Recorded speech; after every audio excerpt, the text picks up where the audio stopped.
bullets shot through an R4 and an R5 are weapons of killing. And that is perfectly consistent with the conclusion reached by the expert that these are very destructive and immediately incapacitating. Do you accept that? I don't doubt that.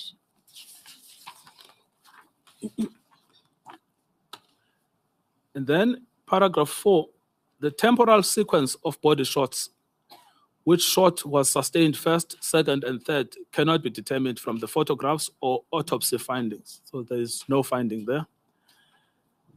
Then paragraph 5 is also a very concerning paragraph. It says, the general appearance of the posture of the deceased is that of relaxation in the supine position. This is not reconcilable with the usual posture adopted in firing a weapon. You remember that Warrant Officer Padayache claimed in his statement that this young boy had a gun and was trying to shoot at him, and he shot him 4 times in self-defense. But the experts say that narrative is inconsistent with the posture of the deceased, which was of a relaxation in a supine position, not reconcilable with the posture adopted in firing a weapon. Do you accept that? Yes. Yes. Number 6, the absence of any handgun cartridges at the scene suggests that the handgun was not fired. So even though if you go to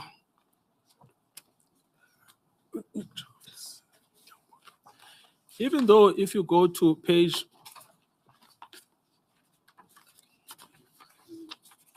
385, yes.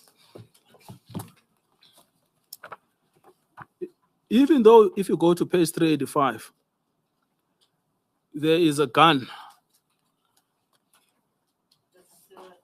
Volume 2, Madam Chair, thank you.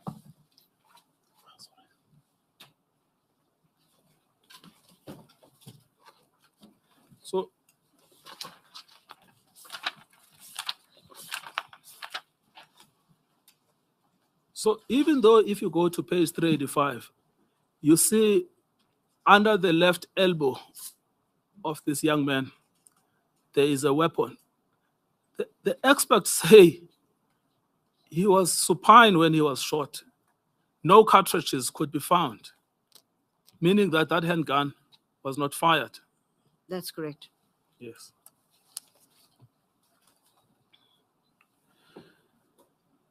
Then paragraph 7, which is also compatible with Captain Mangena, the position of the handgun on the couch is also not easily reconcilable with the final rest of the weapon if it had been held in the right hand at the time of sustaining a high-velocity destructive shot through that right forearm.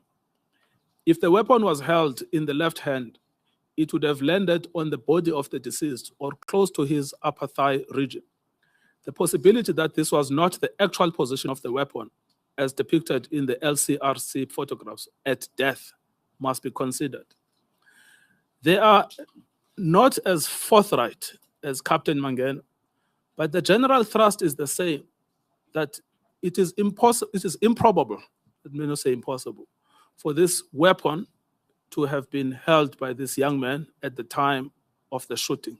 Do you have any comment? I agree with that. Yes. Now,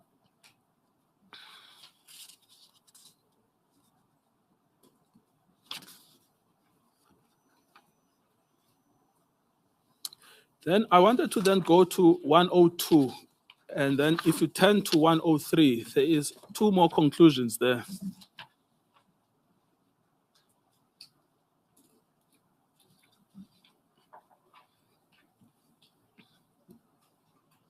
Just finished 102 at 7. It's 102 at 7. I want to turn to 103 at 6. At 6. Yes. Yes. Yes. There are, sorry, I said 3 conclusions that are crucial to put to you. The one is at 6, where they say the evidence suggests that the deceased was in a reclining position at the time of the injuries. So they've used supine, they're now using reclining, but it all comes to the same thing. The general position and posture of the deceased suggests that he may not have had advance warning of the shots. The appearance of the blood staining indicates that the deceased was lying as depicted in the photographs at the time of the shooting, that he was likely in a relaxed position upon the couch when he sustained the injuries. So that's consistent with what we've read so far, correct? That is correct. Yes. Then, if you look at paragraph 8, assuming that the deceased was right-handed, the observation above may also not be reconcilable with the deceased having held a gun in his right hand at the time of sustaining the gunshots. And the reason why they mention this is because they are reading these statements of Warrant Officer Padayache that say this young man was carrying a gun on his right hand. And they're saying this is just irreconcilable with the facts, correct? I agree. Then paragraph 9, the handgun seen in photographs does not appear to be cocked, and no spent handgun cartridges were found, spent handgun cartridges were found at the scene. So they make a different point here, that not only was the gun not shot, it was not even cocked. Correct? That is correct. Yes. And then the handgun was not fired, so we've already dealt with that in the previous section. But they make a further opinion. It is also our opinion that the handgun positioning, as seen in the photographs, requires investigation, as there is a possibility that this could have been an altered scene. Now, this comes into that whole thing that this gun was most probably put there after the shooting, which is the conclusion of Captain Mangena. Do you see that? Yes, I do. Yes. Now, thank you.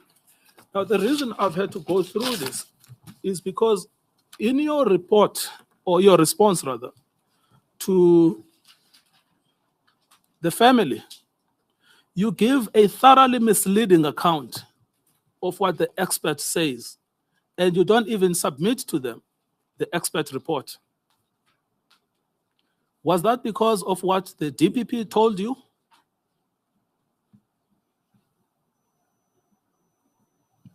It's not misleading on my part. It was what I assume I would have received from the DPP. The way the process works in the office is that when there are these issues, it goes through the division called NPS in my office, where the DPPs report to the Deputy National. They would send reports to the NPS. They look at the reports, they draft a response for me, and then the file comes through to me, and I then look at the file and decide whether the draft needs any changes, etc., and then I send it. But that's the process. So in this case, I can only say that this was because of what the DPP sent to me, but I have to add that it is, I agree, very, very concerning that these witnesses were not called, given what we have just read now in these reports. No, see, Adv Batohi, the issue of the witnesses not being called is one issue. What I am probing now is you, in a letter that you've signed, giving a misleading picture of the evidence of the ballistics. It was what I would have written on the basis of what the DPP provided. And you may rest assured that this is something I have to follow up on. This is the problem I have, is that you've repeatedly in the course of this testimony singled out this case as the one example that was prosecuted leading to an acquittal, which is why we've had to go through a thorough examination of what happened. You did not even ensure that this report we've been dealing with is part of the docket. I was not even aware of it, and I didn't disclose the docket. So I was not involved in that process at all. So to attribute that to me is, I think, really unfair. No, but you refer to their report in your letter. I'm not attributing it to you. You are attributing it to yourself. Can you refer me? Sorry, I've just, which page is that again? I'm Page flipping 160 between of pages. file 3. File 160.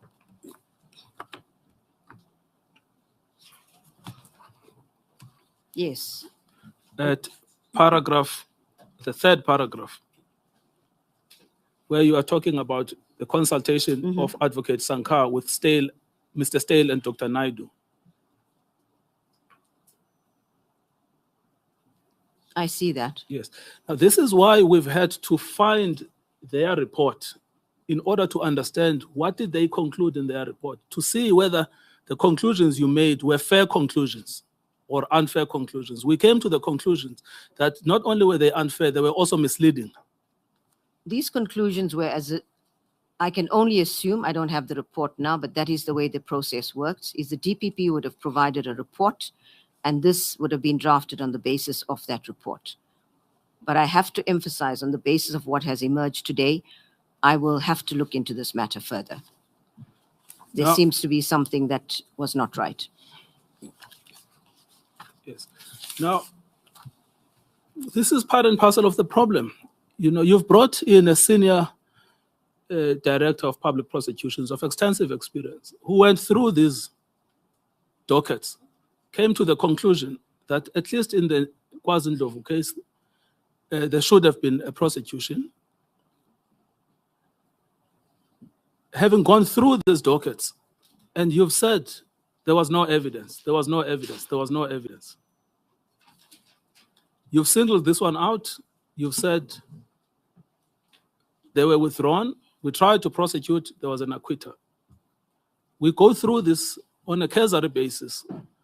The three most important witnesses, Mr. Stale, Dr. Naidu, Captain Mangena, are not called. The parents come to you and they say evidence has been suppressed. No independent investigation. I think that on that summary, it is fair to conclude that you have been complicit in denying the parents of KwaZulu justice. If I may comment on that, Yes. that is certainly not a conclusion that is justified in these circumstances. As I explained, firstly, to deal with the issue of no evidence that I have mentioned, I thought I made it quite clear that it was no evidence relating to the racketeering charges. And that is why all of the dockets were sent to the DPP to look into each one of them, to see if there was evidence to charge in respect of each of the dockets. This particular case, I was not aware of these reports of the ballistics experts. Having been made aware of them today, I will certainly take steps to look into this matter, because it's on the basis of what has been read out now, it appears that these witnesses should have been called for the trial, at the trial. No, you see, that problem, Advocate Batohi, it doesn't help for you to talk about racketeering, because this was one of the predicate offenses. So it was part of racketeering. It does help to talk about racketeering, because racketeering has very specific elements that you need evidence to prove. And the conclusion that they came to is that there was no evidence to support the elements of the racketeering charges. And that is why I again emphasize the dockets were sent back for the DPP to consider each one of them, to decide whether charges should be brought in respect of any charges in those dockets. No, I think we are not talking about the same thing. I am simply putting to you that this is one of the predicate offenses in the racketeering charge.